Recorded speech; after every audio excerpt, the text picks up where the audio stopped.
they'll get you some note cards, and then when you have a question written down, pass it to one of the two of them, and eventually those cards will make it up here, and we'll weave some of those questions into our conversation. You have about 4 questions to begin with that we'll use tonight.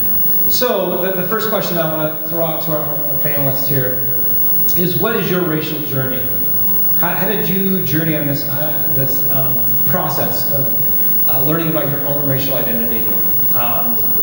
And the second part of that question is, how do you recommend that other people start their own journey or continue their journey? And I'll also say that Zach named me a functioning moderator versus a dysfunctional moderator, so thanks, Zach. But the functioning moderator means I can, every once in a while, throw in my own 2 cents and answer these questions too. So I'll be moderating and answering a few of the questions as we go. Well, I'll start. For me, studying abroad was really the way to be more aware of my identity. And if I think about being white versus non-white or specific something, or being female versus male, all these things you become more aware of when you get out of your own group. So being in France, I'm with French people, and my town is very white. I remember the first black family moved into town, it was a big deal. They opened a copy machine store, or copying store. And so I think about, always being white, you think you're normal, you don't realize who you are, you don't have any self-awareness. When you go abroad, things are different, and you notice the difference, and that kind of forces you to think of yourself as not normal, but one of many different realities. And especially going abroad for an extended period of time. In France, we can study in England for 2 weeks. We take field trips to England because it's right next door. Because it's like taking field trip in Wisconsin, So you're studying English and you take a field trip to England for a week and a half with your middle school, and it's perfectly normal, and you stay with the host family or whatever. And eventually you do more prolonged abroad experiences, and I was here in the US for a whole year, a whole 9 months in high school. And I just had to really get past the culture shock and get past the idea that Americans are weird and normal, and realize we're all weird and it's okay. And to really understand what made me think the way I think, why I value the things I value, and to kind of look at my family from the outside and look at my culture from the outside. And I think that's a huge step to being aware of your race and what race you are, is to be outside of your race. And as a person of color, you kind of have to do that every day because everything in the mainstream media is white. So you at some point, you're going to be on the outside. For us white people, we're supported by all this evidence that we're the norm and we don't have culture and we don't have race and we're just normal and average. And that's not true. We also have a culture, it's just our culture's dominant message. And so I think you realize that more when you get out of your comfort zone and when you are the odd one out and when you are on the outside long enough to put yourself in somebody else's shoes, or to at least be able to look at yourself from the outside and become more aware of the things that make up who you are. I don't know if that makes sense. To me, that was what really brought my sense of identity as a white person, and as a female, and as a French person, as an immigrant, is to really be outside of, and I can pretend to be American, because I'm white, and if I don't open my mouth, you don't hear my accent, and I can just pass. People don't ask me where I'm from until I speak. But if you're a Hispanic person, people ask you where you're from all the time, even if your family's been here for 5 generations, right?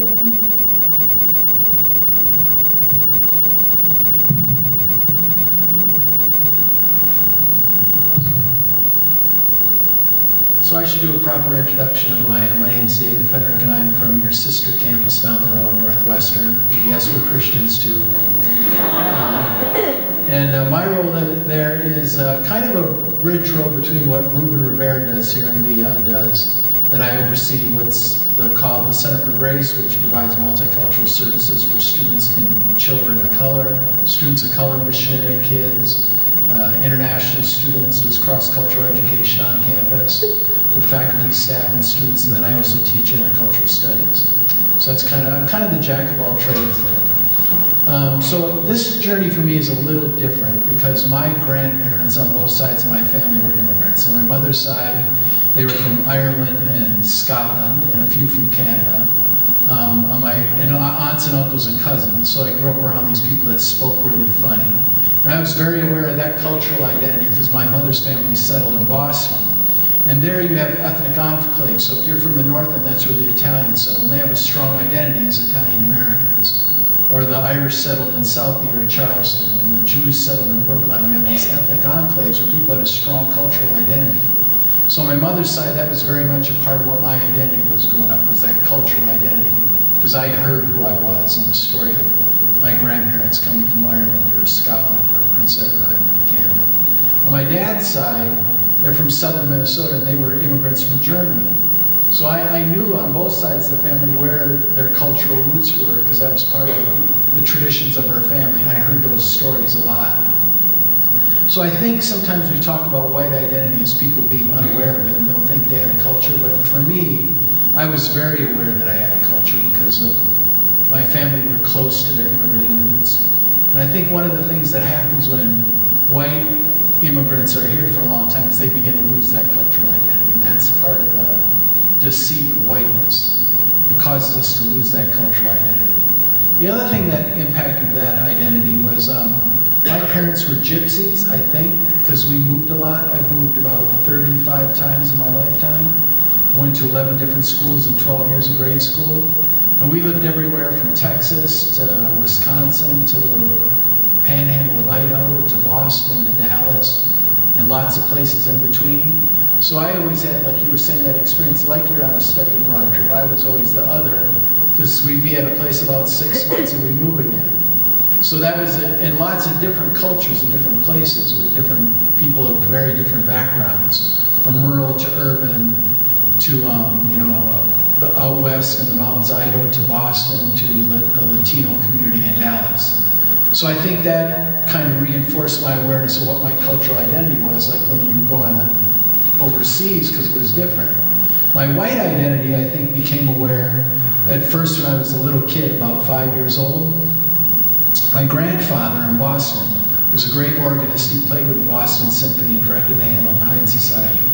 And he was the concert master, the organist or worship leader, we call them, at St. John's the Evangelist in downtown Boston for many, many years. But he was a great organist. He loved to rebuild organs. And a black AME church, African Methodist Episcopal Church, had a great organ that was in disrepair. My grandfather volunteered his time to rebuild the organ and became friends with the folks there. And for 20 years, about 20 years, was their choir director and music leader at this big black church.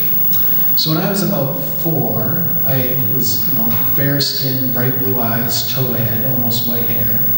We went to church with my grandfather. And one of the little boys at the social hour afterward was looking at me, and he's looking at my grandfather, and then he looked down at me, and he looked at my grandfather. And finally he went over and tugged my grandfather's sleeve and goes, Uncle Tom, how can he be your grandson? He's white. That was a funny joke, I thought. It's a true story. So that's where, I think in a funny way became aware of my identity. And then as we moved to new places, and I became aware of it because I was aware that my friends were not aware of their cultural identity in some way. And that began a journey to say, what happens when my white friends lose their cultural identity, which was different than my experience? And so I began to reflect on that. And I think the thing that really helped for me was when we moved back to Massachusetts, one of my best friends, who was like a big brother to me, he was a year older than me, was Roger Randolph, an African-American brother. And he and I, in our friendship starting in 9th grade, I was in 9th grade, began to talk, and I had known him before that from spending summers in Massachusetts. We began to talk about the changing nature of our friendship, not between us, but what was happening in school. And he was becoming more and more aware of his identity as a young black man. And because of his experience, he started asking me questions about my identity as a white man, a young white man. And I remember one discussion we had one time. He said to me, David, do you ever look in the mirror and think, I'm a young white man? And I said, never thought about it. He said, well, every time I look in the mirror and I'm getting ready in the morning, I think, my name's Roger Randolph. I'm an African-American young man. That he was aware that when he left the house, people saw him because of the color of his skin, not just who he was. And that became a journey for us to talk about racial identity. And so I think for me, having a friend who was a peer was a really important thing in that journey. Because we had some really honest talks over here. And then we went to the same college. And I think that began that journey for me.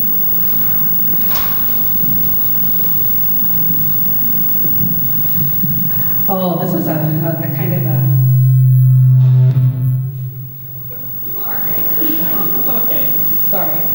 Kind of a big question, but I grew up, as I said, in Canada, southwestern Ontario. My parents were immigrants, and we lived in a very large immigrant community. And so I always knew that we were different, but identifying as Jamaican. But in Canada, it's a little bit different in that I felt like my friends who were of lots of different races, we were all different in a sense, but my understanding of what my race meant to me, I think, has evolved as I have obviously grown up and traveled to different places.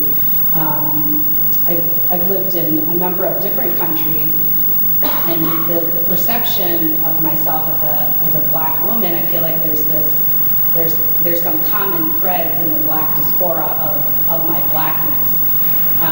It's very interesting for me, as in this season of my life, being a mother of children who are biracial and of very different complexions, and they're coming into their own understanding of race and identity, and it's very, very different. And so, when I think of this idea of the race journey, I really believe that it is one, even in my own story, of an evolution and of growth, and I'm constantly challenged with what that means. Also, being a black woman living in the United States, I think here in this country there is, for me, it's felt a lot more oppressive, very much so, and so